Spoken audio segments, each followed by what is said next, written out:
खूप दिवसापासून पाकिस्तान आणि अफगाणिस्तानमध्ये युद्ध चालू होते.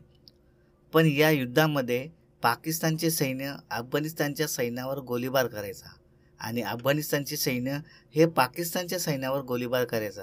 ही आत्तापर्यंतची स्थिती होती.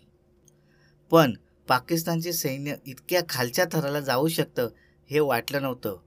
तर चला मग आपण या व्हिडिओमध्ये बघूया. नमस्कार मित्रांनो, मी आहे रुपेश. आपल्या मराठी यूट्यूब चॅनलमध्ये तुमचं स्वागत आहे. मित्रांनो, विषय असा आहे, पाकिस्तान आणि अफगाणिस्तान या दोन देशामध्ये युद्धाची स्थिती तयार झाली होती. पण अफगाणिस्तानच्या सैन्याने एअर स्ट्राईक करून पाकिस्तान आणि अफगाणिस्तान सीमेचे उल्लंघन करून मोठा अटॅक केला. या अटॅकमध्ये अफगाणिस्तानचे 3 खेळाडू मृत्युमुखी झाले आहेत याची माहिती समोर आली आहे.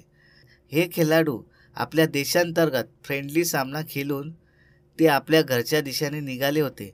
पण त्याच दरम्यान पाकिस्तानने एअर स्ट्राईक केली आणि या खेळाडूंना आपला जीव गमवावा लागला.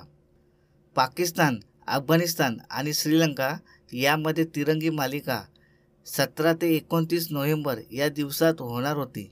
पण या हल्ल्यानंतर अफगाणिस्तानच्या बोर्डाने एक ट्विट करत माहिती दिली की आम्ही या हल्ल्याचा निषेध करतो. आम्ही ही मॅच खेळणार नाहीत हे स्पष्ट केले आहे. आम्ही ह्या सामन्यातून बाहेर पडत आहेत.